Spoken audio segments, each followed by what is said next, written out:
तो बड़ी अपडेट बता रहे हैं, ईरान में भारी प्रदर्शन किया गया, तनाव बढ़ गया है। कई शहरों में प्रदर्शनों ने हिंसक रूप ले लिया। सुरक्षा बलों ने प्रदर्शनकारियों पर गोलियां चलाई है। ट्रंप ने इस घटना पर कड़ा रुख अपनाते हुए चेतावनी दी है। निहत्थे प्रदर्शनकारियों पर बल प्रयोग के गंभीर परिणाम होंगे। बड़ी जानकारी आप तक पहुंचा रहे हैं, जहां आपको बताते चले कि ईरान में भारी प्रदर्शन देखने को मिला, तनाव भी बढ़ गया। कई शहरों में प्रदर्शन देखने को मिला और जो ये प्रदर्शन हो रहे हैं उन्होंने अपना हिंसक रूप ले लिया। सुरक्षा बलों ने प्रदर्शनकारियों पर गोलियां चलाई। ट्रंप ने इस घटना पर कड़ा रुख अपनाते हुए चेतावनी दी है।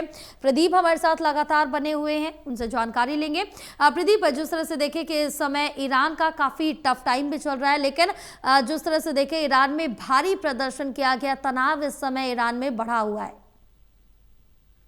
देखिए, बिल्कुल जया, और ईरान में जिस तरीके से प्रदर्शनकारी अलग अलग शहरों में प्रदर्शन कर रहे हैं, काफी चिंताएं बढ़ी हुई हैं ईरान में प्रशासनिक तौर पर। वहां पर जो खोमेनी सरकार और जो अर्थव्यवस्था की चुनौतियां हैं उसके खिलाफ ये प्रदर्शन किए जा रहे हैं, ये बताया जा रहा है। हालांकि ईरान आरोप लगा रहा है कि इसमें पश्चिमी देश, खासतौर से अमेरिका का हाथ है।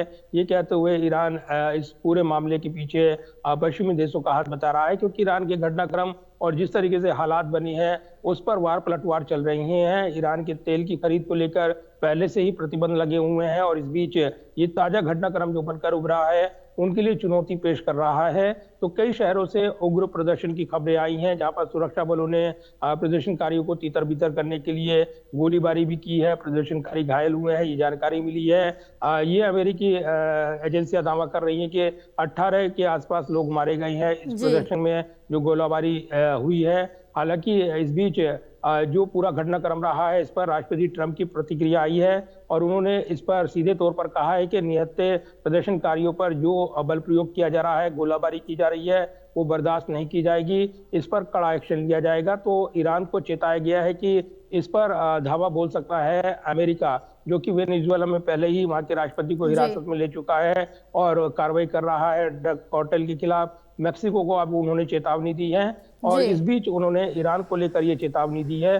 तो कहीं ना कहीं इस उपमहाद्वीप क्षेत्र में एक तनाव बढ़ता हुआ नजर आ रहा है।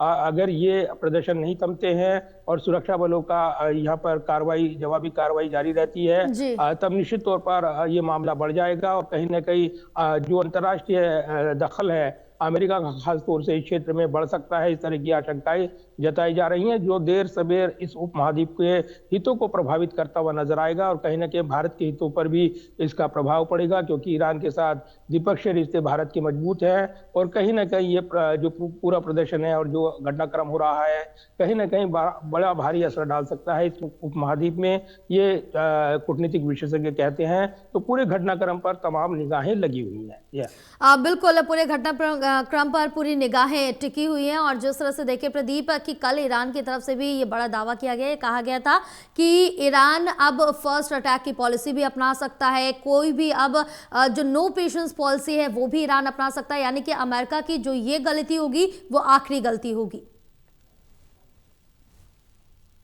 तेवर दिखा रहा है। और जब हमने देखा कि गाजा में जो संघर्ष चल रहा था, इस बीच जो इजराइल ने दबाव डाला और ईरान पर हमला जो अमेरिका का रहा न्यूक्लियर ठिकानों पर, उसके बाद ये एक तनाव बढ़ता हुआ नजर आया था, और ईरान ने चेतावनी दी थी कि अगर उसके हितों को प्रभावित किया गया तो जवाबी वार जोरदार तरीके से होगा।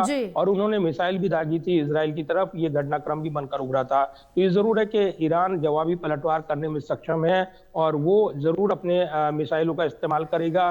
खासतौर से वो इजराइल को निशाना बना सकता है अगर उस पर पलटवार होता है। इस तरह के यहाँ पर ये राजनीतिक तौर पर, कूटनीतिक तौर पर इशारे मिल रही हैं। तो इस बीच ईरान ने इंटरनेट पर पाबंदी लगाई है। देश के कई हिस्सों में प्रदर्शनों की खबरों को लेकर और जिस तरीके से अफवाहें फैल रही हैं उन पर रोक को लेकर वहां पर सरकार ने ये कदम उठाया है, और आंशिक रूप से बंद कर दिया गया है पूरी तरीके से कई शहरों में, क्योंकि अलग अलग शहरों में प्रदर्शन देखने को मिल रहे हैं। और इसके पीछे कहीं ना कहीं पश्चिम का हाथ, अमेरिका का हाथ ईरान मानता है। तो पूरी तरीके से अभी घटनाक्रम तनावपूर्ण है, और ईरान के हालात पर पूरी दुनिया की वैश्विक नजर बनी हुई है। अब बिल्कुल प्रदीप, आप बने रहे, आगे और भी आपसे जानकारी लेंगे।